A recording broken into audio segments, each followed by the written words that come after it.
Chapter 15. After these things the word of the Lord came unto Abram in a vision, saying, Fear not, Abram, I am thy shield and thy exceeding great reward.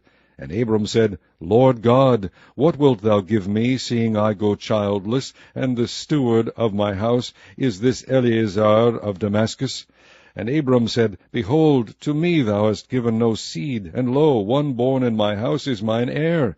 And behold, the word of the Lord came unto him, saying, This shall not be thine heir, but he that shall come forth out of thine own bowels shall be thine heir. And he brought him forth abroad, and said, Look now toward heaven, and tell the stars, if thou be able to number them.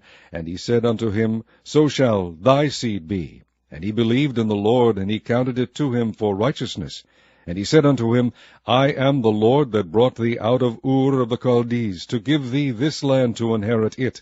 And he said, Lord God, whereby shall I know that I shall inherit it?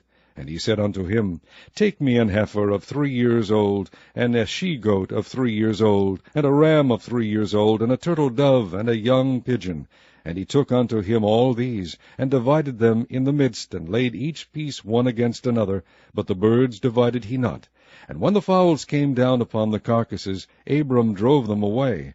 And when the sun was going down, a deep sleep fell upon Abram, and lo, an horror of great darkness fell upon him. And he said unto Abram, Know of a surety that thy seed shall be a stranger in a land that is not theirs, and shall serve them, and they shall afflict them 400 years. And also that nation whom they shall serve will I judge, and afterward shall they come out with their great substance. And thou shalt go to thy fathers in peace. Thou shalt be buried in a good old age. But in the 4th generation they shall come hither again, for the iniquity of the Amorites is not yet full. And it came to pass that when the sun went down, and it was dark, behold, a smoking furnace, and a burning lamp that passed between those pieces. In the same day the Lord made a covenant with Abram, saying, Unto thy seed have I given this land, from the river of Egypt unto the great river, the river Euphrates, the Kenites, and the Kenizzites, and the Kadmonites, and the Hittites, and the Perizzites, and the Rephaims, and the Amorites, and the Canaanites, and the Girgashites, and the Jebusites.